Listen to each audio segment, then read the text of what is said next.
the diseases, the diasporas, the development that took place with Spanish, British, Spanish again, American expansion, territorial expansion, imperialist expansion into the Florida Peninsula. So the research I'm talking about today is really directed to one of these lost towns of Florida, if you want to call it a lost town. I'm going to summarize recent historical and archaeological research directed to what I call the ruination and remembrance of one of Florida's lost native towns, the 16th century community of Tocobaga. Now, it would be an exaggeration to say that Tocobaga is completely... Hello. Can you speak up a little louder, Yeah, please? I can. It would be an exaggeration to say that Tocobaga is completely lost to public memory. If you look around, there are businesses that carry the name Tocobaga. Most educated people, I think most of the people in this room know something about the story of Tocobaga. It's been adopted as the name of a popular craft beer from Cigar City. I'm not sure if they chose a red ale on purpose for the name. I hope not. But the name is not as familiar as it should be. Indeed, if it weren't for some historic mistakes by early settlers, we'd all be living on Tocobaga Bay, because the historian John Worth has pretty much concluded from historical records that the actual town of Tampa was located much further south. And so, rightfully, we all live on Tocobaga Bay. But that's been lost, of course. In any case, the ruins of what was the village of Tocobaga are presumed to lie at the archaeological site known as Safety Harbor, which is near the modern town of Safety Harbor, at the northern end of Tampa Bay, in Philippe Park, which is Pinellas County's first park. The identification of the Safety Harbor site with Tocobaga, the historical town of Tocobaga, is based mainly on the site's location, which is consistent with several early historical accounts, particularly this account, which I won't read, of a visit to the site by Spanish Governor Pedro Menendez de Aviles, the governor of Spanish Florida, in 1567. And the site lies about 40 nautical miles from the Gulf of Mexico, which is roughly equivalent to the Spanish description of 20 leagues. And it has a large mound on which the chief's house presumably stood, which is perched right next to the water, which is consistent with the Spanish description of being able to sail right up next to the chief's house. And so I'm assuming a lot of you guys probably are from Pinellas County and have been to Philippe Park, so you're very familiar with it. Visitors to the park today can walk up a paved ramp to the top of the mound where Chief Tocobaga met with the Spanish governor and with his rival, Carlos, chief of the Calusa. And this location was described by the Spanish as the highest and most prominent place. And the mound summit, it's a good place to see the bay. It's a beautiful spot. It's also a good place to kind of think about what the village of Tocobaga would have looked like back before or on that day when the Spanish sailed up to the shore. Although it's kind of a challenge given all the modern developments that have taken place in the park. And that's kind of what I'm going to talk about today. How Tocobaga was sort of erased on the landscape, but also it's important to realize that it still persists. And it's kind of amazing that so much of this native village still survives, at least in archaeological remains and archival records. So I'm not going to go deep into theory, but the way I'm approaching this is as ruin and ruination. Now, the idea of ruins is pretty familiar to everybody. You think about archaeology, you kind of think about ruins, even if your mind goes more to Greece or ancient Mexico and the monuments there. But the way some critical theorists and anthropologists have thought about it as more of a verb too, ruination, is how things become ruins, and then how those ruins are sort of appropriated for different political ends, continuing into the present. especially how ruins persist despite sort of the colonial forces that cause them to be ruins, right? So ruination in this sense is understood as an ongoing sort of process. So the way I'm thinking about it, the ruination of Tocobaga really starts with the Spanish, the arrival of Menendez and Carlos into the shallow waters adjacent to the chief's house in 1567. This was not Tocobaga people's first encounter with the Spanish. Menendez was able to talk to the Native Americans because there was a Spanish shipwreck survivor that had been living with them for 6 years. And so he helped the Spanish communicate with the Tocobaga. They might have also been visited by the Narvaez expedition, although the evidence for that is pretty ambiguous. But this was likely, this contact in 1567 was likely the most sustained interaction that the Tocobaga people had had with the Spanish. This was also not the first encounter that the people of Tocobaga had had with the Calusa chief Carlos. At the time the Spanish came, Carlos's sister and 12 of his Calusa subjects were being held in the town of Tocobaga against their will. And the enmity between Tocobaga and the Calusa chief appears to have been long-standing. Carlos, no doubt, was looking to use the Spanish to reinscribe his, or to reinscribe Tocobaga as a tributary to his sort of chiefdom and his dominion in southern Florida. So before they left, the Spanish, Menendez left a group of 30 soldiers, and they established a mission fort there at the town of Tocobaga. But the native people of Tocobaga, especially the chief and his family, were pretty fiercely resistant to Christianity. When Menendez's nephew, the lieutenant of the governor, went back to Tocobaga with the priest, Father Juan Rohel, less than a year after the mission was founded, they found the town was deserted, and the Spanish began to hear tales about troubles at Tocobaga. The provisions from Havana had been slow arriving. The Spanish were an imposition on the Native Americans.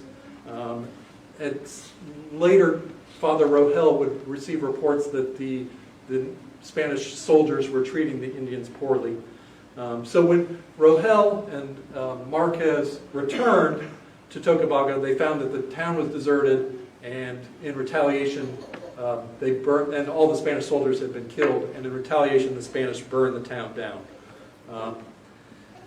So that was almost the end of the Tocobaga.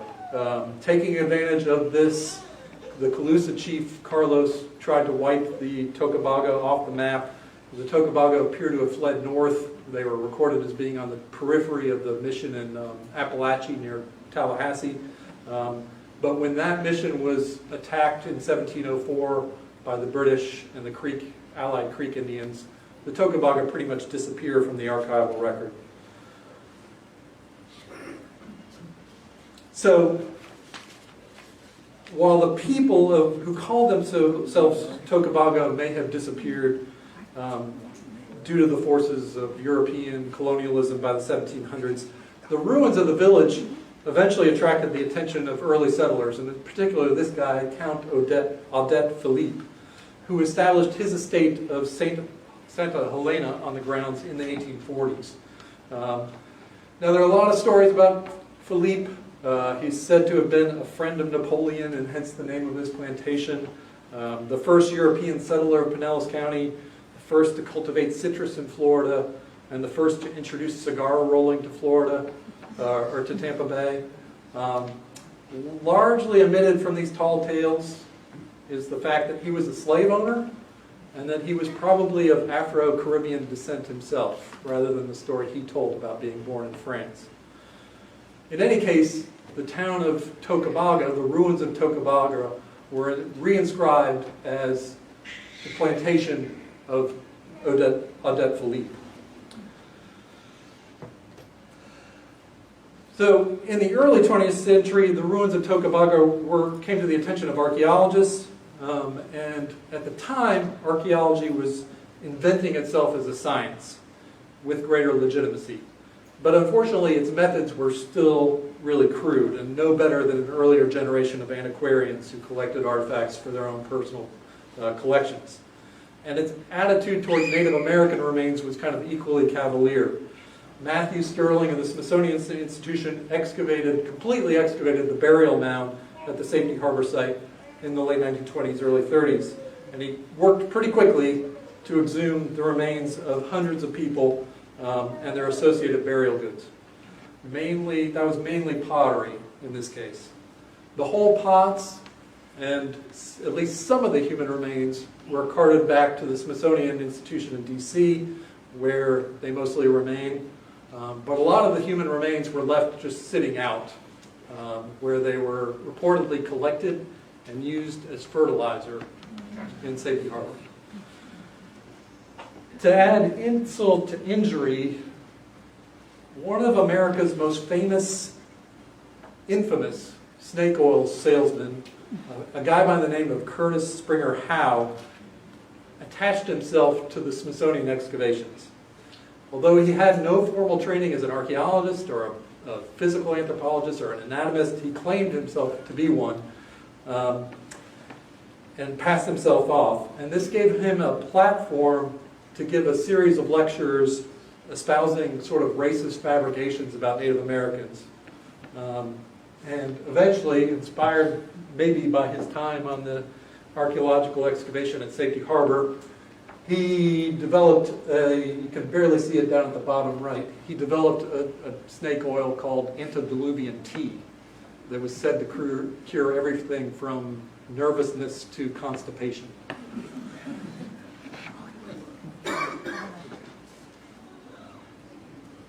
Fortunately, archaeological methods kind of improved as the 20th century went on. It rose as a scientific discipline.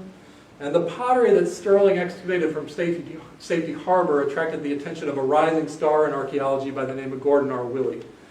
And Willey would go on to later greater fame, work for his work in Central America and South America.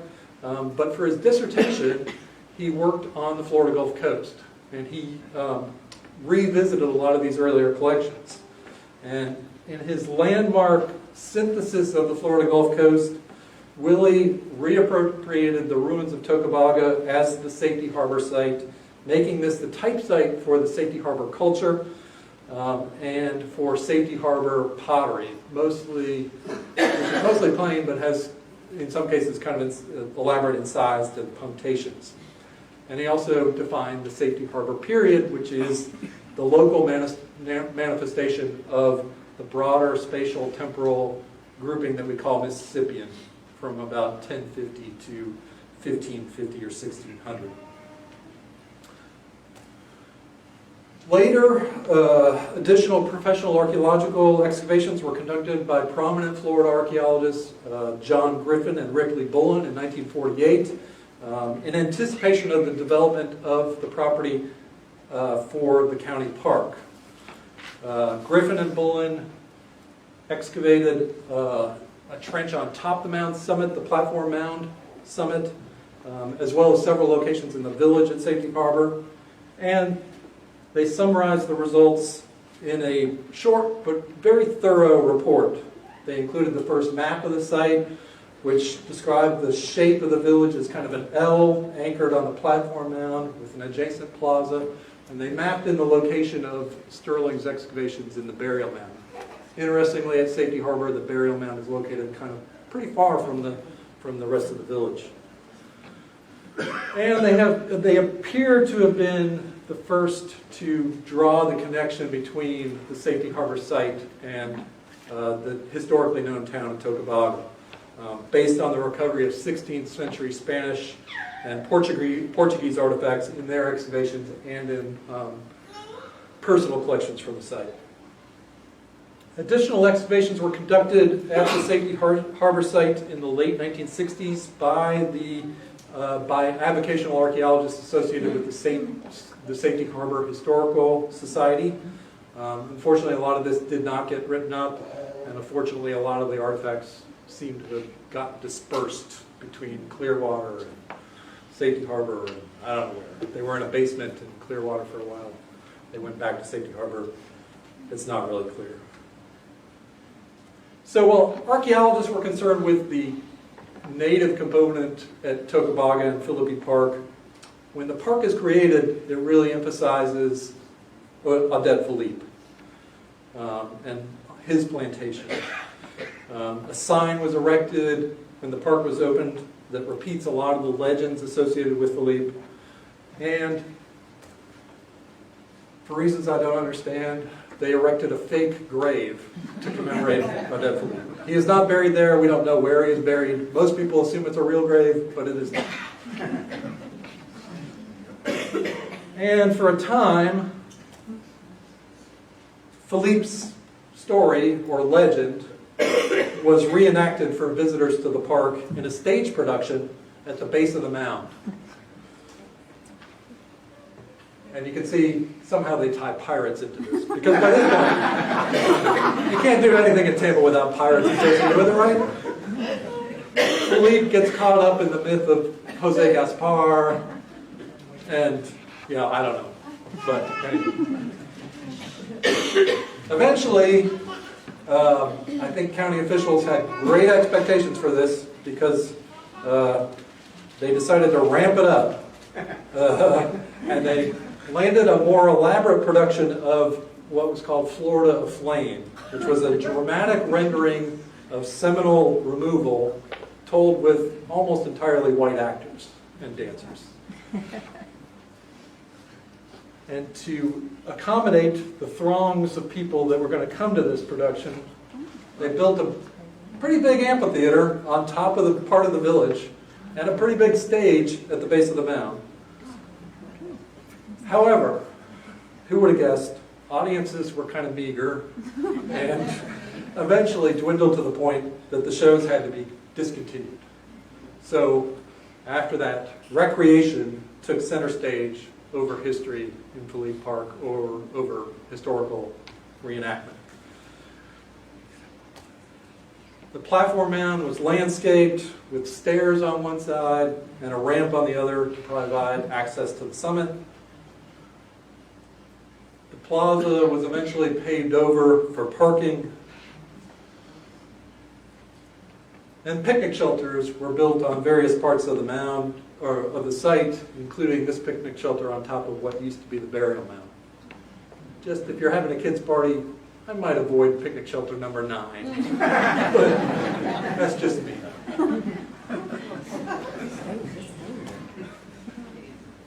So goes the story of Tokabaga's ruination. But as I said, the striking thing is that the material remains of this town persist, despite the forces of colonialism and territorial expansion and modernism that have acted to diminish them. So archaeology is part of that, unfortunately, part of that sort of ruination of Tocobaga.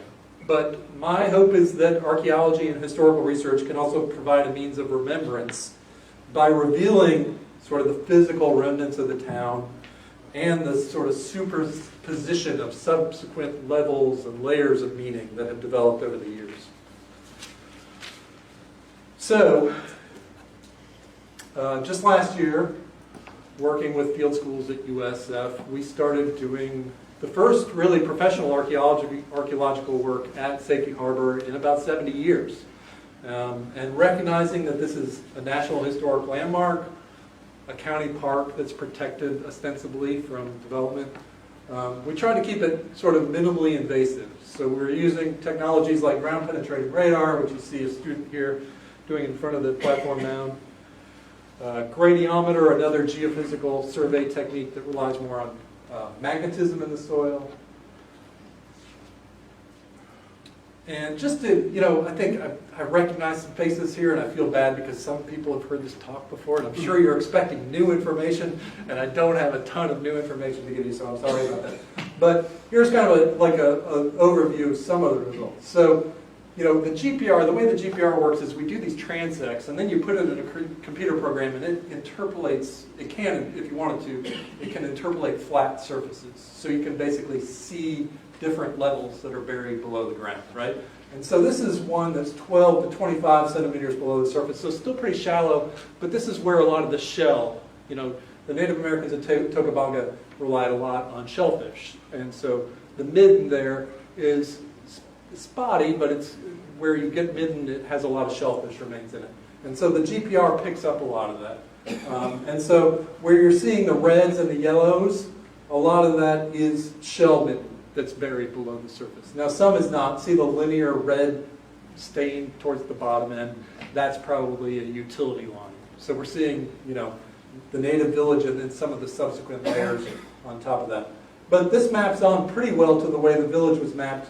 If you think about that L, avoiding the parking, you have to kind of imagine what would be there if the parking lot and the picnic shelter weren't there.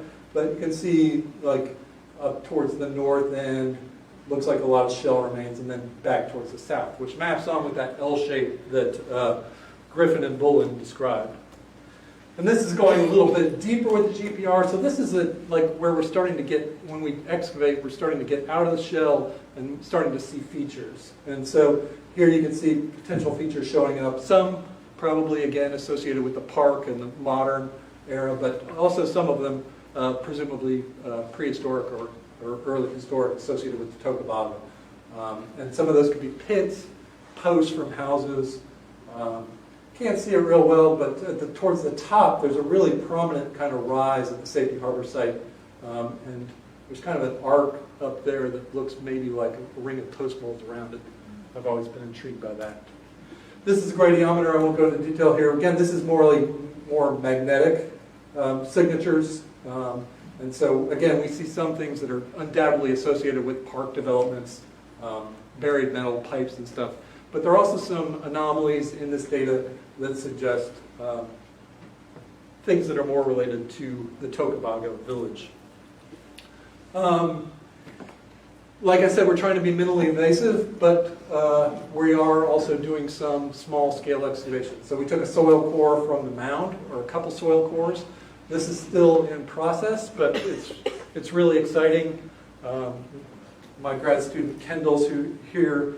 We broke apart these cores just pretty recently, and it's really fascinating to see the different soil layers in the mound. And we're going to be able to, we have 6 or 7 samples that we're going to radiocarbon date, and hopefully we're going to be able to kind of at least tentatively suggest how that mound was built over the years. You can't see it real well on this slide, but towards the bottom of the mound in our core, we're finding this really like greenish clay layer, which is really unusual for Tampa Bay. They must have been gathering this marine clay and using it to build the lower sections of the mound. And then towards the top, we see more shell and other types of fill. So eventually, we're hopefully going to be able to give more of a chronology of how that mound developed.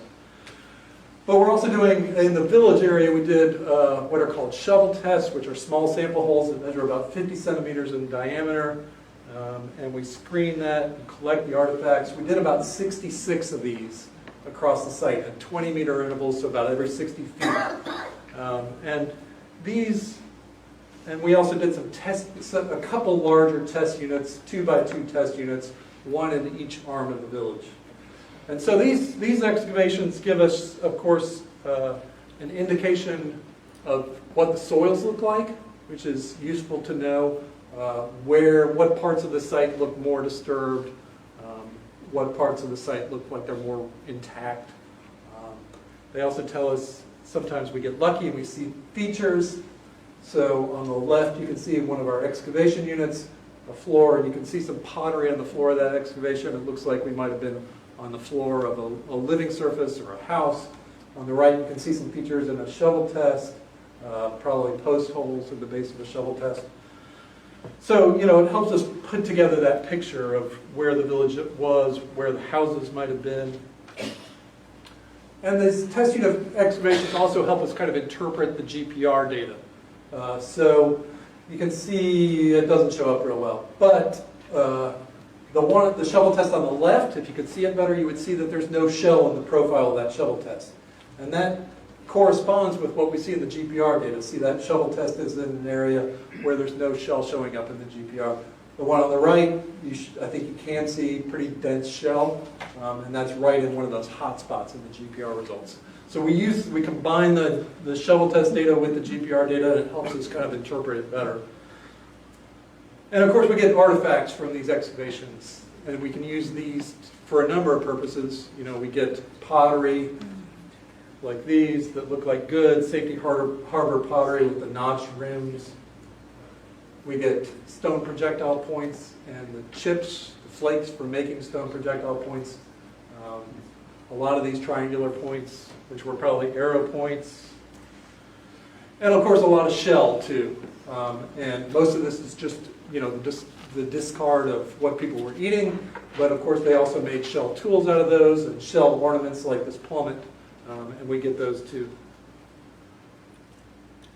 And of course, we also, once we've got these artifacts analyzed, we can use them to kind of do these kind of maps where we show the distribution of different types of artifacts. This on the left is the distribution of ceramics. And so the red is where we found more pottery. And again, that kind of maps on with that L-shaped village. The one on the right is shell, and it does the same. We're also getting, of course, historic artifacts associated with Det Philippe and his enslaved laborers, pieces of pottery, a clay kaolin tobacco pipe fragment, buttons, things like that. And this shows the distribution of European ceramics on the left and bricks on the right. And so we're able to kind of map out where Philippe's houses and the houses of his enslaved laborers would have been. And these map onto, remember the historic map I showed of Philippe's plantation earlier that showed two structures? And those map on pretty well to that early historic map. We didn't find a whole lot in the way of Spanish artifacts. This is not much at all really. This is a single piece of Spanish olive jar that was found. For those of you guys who are familiar with the park, we found this in a shovel test right next to the picnic shelter. And at the base of that shovel test, we also found several features that looked like they could be associated with the Spanish structure or a Native American structure that was appropriated by the Spanish. So there is stuff preserved there, but it's very spotty with what the park development has impacted. And we see a lot of the park development show up too. Things like buried concrete down 50, 60 centimeters.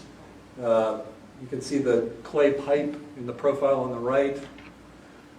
And continuing even into, unfortunately, the modern era. This is one of our test units that encountered this PVC pipe going straight through this really nice section of midden with this PVC pipe going right through it.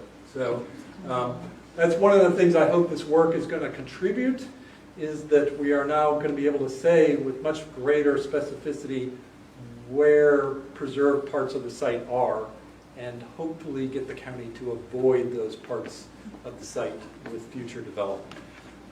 Because this is, again, a National Historic Landmark, a really important site. You know, we want to kind of shift that emphasis on recreation to a little bit more of a historical appreciation. This is, I don't know what to make of this. This was another shovel test, only 10 meters away from the one with the preserved feature, and it illustrates, I think, how differentially impacted the site is. You can be in one place that has perfectly preserved midden, and 20 feet away you get into park development. And so this was only 20 feet away from that previous shovel test with Spanish pottery and Spanish features. And here we get layers of fill and this weird kind of thing that looks like a copper cutout of an arrowhead that I think might have been a prop from the stage production in the 1950s or 60s. I'm not really sure. Or a Boy Scout project, somebody else suggested. I don't really know. It's odd. So, you know, the work is ongoing. Archaeology is a slow process, especially on shell middens. So we're sorting through the shell and we're analyzing the pottery and the other artifacts.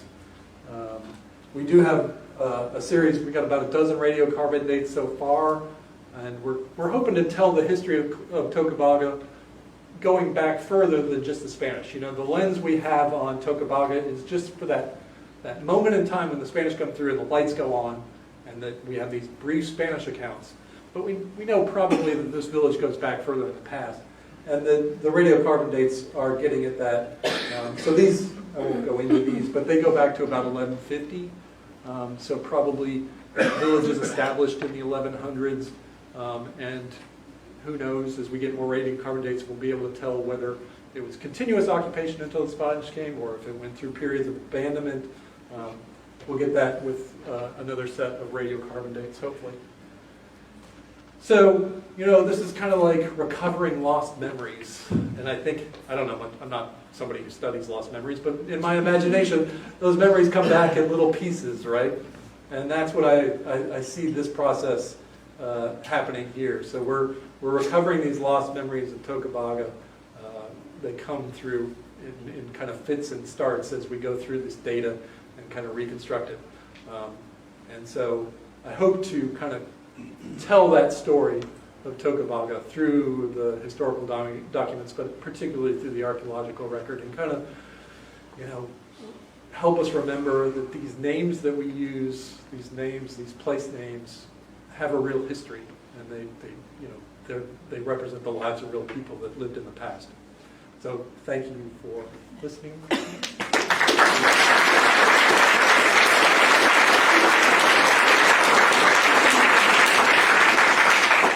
And I'm happy to take any questions.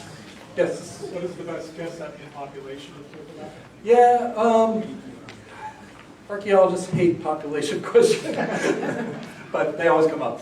I think this village is not that big. I would guess a couple hundred, a few hundred. But we do know that, like the Spanish described, they're pretty much in awe of Tocobaga. When the Tocobaga chief says, you know, they're negotiating some peace with the Spanish, and Tocobaga chief says, you know, let me get my principal men together and give me a couple days. And the Spanish are amazed when, I don't know, how many canoes did this show up? Like 1,000? Yeah, Over 1,000. Yeah. And so It's actually the population of this village is pretty small, but Tocobaga, at least by this point, we don't know how far back in the past this goes, but at this point in the 1560s, Tocobaga appears to have held sway over a pretty large section of the bay. I don't want to go into too much detail. I think that was a factor of the fact that De Soto had come through 20 years earlier and didn't go through the northern part of the bay, went through the south part of the bay, and probably destabilized those societies that were living on the south side of the bay. And I imagine, in my imagination, Tocobaga kind of took advantage of that and kind of consolidated greater power over the bay. Michael Francis is in the back. You might have more opinion. Working on it. Yeah. Any other questions? Yeah. So I presume you've worked other sites in this. How successful have you been in the past with convincing park personnel or city managements on please stay out of this section or this or that? I mean, do you feel like you're This going to is be successful new, doing but this? I don't know if I didn't see Tom Schofield here. Oh, he is here. Yeah. But Pinellas County's lucky to have this guy here because he's great. I think, you know, Pinellas County was great about letting me do some work there, and I think they're going to be, you know, receptive to some suggestions about how the park might be better, not better managed, but more carefully sort of directed in terms of development. Absolutely. Yeah. And, you know, my hope is maybe long-term to work with Tom or the county to maybe think about maybe closing down the picnic shelter on the burial mound, maybe making it more of an interpretive center or something. I don't know. Well, you know, that'll be subject to a lot of discussion. But, yeah. But so far, the Pinellas County is great. It's a very progressive county. I think most of you guys. I don't know. Well, relative to. Yeah, relatively. Go relatively. They're not progressive. You didn't mention it, so I take it that you haven't found any evidence of pre-safety harbor? So, yeah, Bowling Griffin found a lot of archaic stuff, a lot of archaic points. We didn't find any archaic points, but You find flakes? we found a lot of flakes, and there's a pretty good stratigraphic separation, so the flakes really pick up when you get into that yellow sand. Yeah, That's kind of what I, yeah. But I was talking to this at dinner, no indication of a woodland component, which is really odd yeah. because it's a beautiful landform, but might be the only nice landform in Pinellas County that doesn't have a Weeden Island site on it. So I don't know why that is, but it's actually nice not to have those components mixed, right? So. Yes. Can you talk about the significance of the burial ground? Is it Yeah, I wish I they are could. buried, or is it a ceremonial spot? It's definitely a ceremonial spot. I mean, it's a burial mound. It had it's hard to tell from the limited description that Sterling did. I mean, his report of his excavation is maybe 3 pages long. And he excavated, I don't know, 200, 300 burials probably. Were they like today's graveyards? Yeah, I mean, this is a common pattern, not only in Tampa Bay area, but throughout Florida, is to have dedicated cemeteries that were burial mounds. Now, there are indications from the cemetery there, at least in the limited description that Sterling gives, that there was kind of like 2 major sort of internment episodes, like one earlier and one later. But we can't say a whole lot, unfortunately, from the limited amount of description. Those artifacts are at the Smithsonian. It's mostly pottery. I haven't been to visit to see those in particular, but I've seen photographs of this stuff at the Smithsonian. It's, it looks like classic safety harbor pottery. That's what was used to define the safety harbor pottery type. So, and that's pretty much all that they have is pottery. Didn't you say they had some human remains at the Smithsonian? They do, yeah, I think they still have them. They Have might have- those been carbon dated? Or? They did radiocarbon date human remains just within the past 10 or 15 years. Some people did radiocarbon date. The problem is, and I don't want to get too much into the weeds here, but radiocarbon dates, there's marine carbon and there's atmospheric carbon. And the marine carbon is like really tricky, often gives erroneous dates because you get older carbon that's introduced. And when people eat a lot of seafood, they're taking in a lot of that marine carbon. And so those dates came back to the 900s and thousands, I think, right, Bob? Yeah. And those seem a little early based on what we're seeing. I'm not going to completely disregard it, but I've had trouble dating human remains before, and I think, I suspect that's the same problem here. Probably. Yes. I live near what's called the Princess Mound, I think, down at Yeah, the King Street. right. Is there ever going to be any more information or research into that? Bob's done some work there. Some more. There's been a couple investigations there. That signage of all different Yeah, types. it's really kind of sensitive working on Native American mounds that might contain burials these days, and so it's something we approach with a lot of caution. And rightfully, the county is kind of takes the same sort of precautions. So we'll have to see what happens. I've been trying to convince Tom to take his scoring device out there. Yeah, I would like Minimally to. invasive. But it's a burial mound versus no one really knows. No, I would suspect that's a platform mound. The But burials were found in the top. but Yeah. there's through the outer. yeah, that's another thing. It's not always a clear distinction between what's a burial mound and what's a platform mound, and they change over time sometimes, and or they might get used for different purposes. Yeah. When and where did the name Safety Harbor come? Oh, you got me there. I don't know. Yeah, I don't know where the name Safety Harbor. It shows up on some pretty early maps. I'm not really sure. I think it probably dates to the 1800s, but I'm not sure. It's clearly a safe harbor. It's at the northern end of the bay. It seems like a natural name, but I can't tell you. Yeah, sorry. Yeah. Any indication that the Narvaez expedition had contact with natives in that Safety Harbor area? Is Jim McDougall here? No? Okay. I think the evidence is inconclusive.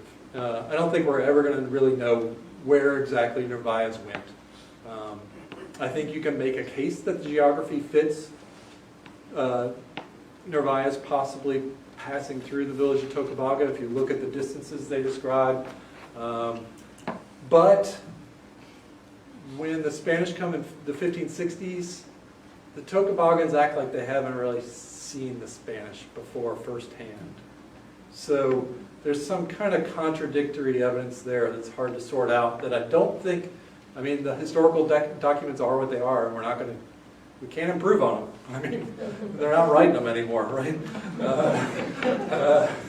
So I'm not sure we're going to know the answer to that. And unfortunately, archaeology is really not that big of help either, because Native Americans traded those Spanish artifacts around, and where we find them is not necessarily where the Native Americans got them from the Spanish. So it's a tricky question. It's one Jim McDougall has written a book that really wants to make the Safety Harbor site where Narvaez passed through. And I've had a spirited discussion with them. It's fun to debate, but ultimately I'm not sure anybody's going to win that debate. I don't think you can. No. Yeah. Yes? Many artifacts are been found outside the perimeter of the park, be it on the hill that goes up toward the church or into downtown area, anything ever? I'd love to hear from people about that, because I suspect that there were outlying settlements that are now covered by the modern city town of Safety Harbor. But not being a resident of Safety Harbor, I don't hear those stories as much. But I do hear some stories. There's some Safety Harbor. What do you call yourselves? Safety Harbor? Harbor? Harborites. Harborites. Yeah. There's some people from Safety Harbor here who might be able to tell you stories about people finding things in their yard. But yeah, the stuff that's actually recorded with the archaeological site file is pretty scant. Yes? I should know, because I've been to the Safety Harbor Museum, but do they house any artifacts from the Safety Harbor site? So they do, but it's It's a mess. Really a Yeah. mess. so it's a mess. They used to have them, on the museum property. Now there is a storage facility that no one seems to be able to access. Oh, no. Or one person seems to be able to access, but he's unfortunately has lung cancer and he's not around much. So yeah, I've been trying to get in there to see I remember seeing it. I did a little preliminary study in Safety Harbor about 10 years ago when they still had a lot of that stuff at the museum, and I remember seeing it. And seeing that there were some artifacts and they had some photos and stuff, but a lot of it's in storage now. There's none at the actual museum, not much. I was the assistant were you? director there Yeah. for a while, and there was quite a Yeah. bit of stuff there. They went through and identified some of it. It was when Robin Bycavage was Mhm. director there. Okay. And there were Indian bones, and they did a ceremony and reburied those bones. Those were not from the Safety Harbor They site, were- but there is a mound in front of the museum Yeah. where they buried. But there were some, Yeah. there were all kinds of artifacts that weren't really properly identified. Yeah. Like I said, some of it went to, I found some newspaper archives that show that some of it went to the basement of the courthouse building in Clearwater, or Oldsmar. Oldsmar, yeah. And then some of it came back, but a lot of it was missing. It's had a troubled history. Yeah. I mean, the The whole museum area itself had a troubled history. Yeah. I mean, there was a guy that used to go through that area with a group, and he'd just dig up everything. The that he searchers, could. or what is it, the Arnold. searchers? Yeah, Yeah. Ray Robinson. And he had a garage full of artifact material. Yeah. Nobody ever knows what happened to it. Yeah. That is unfortunate. Any other questions? Well, thank you all for coming.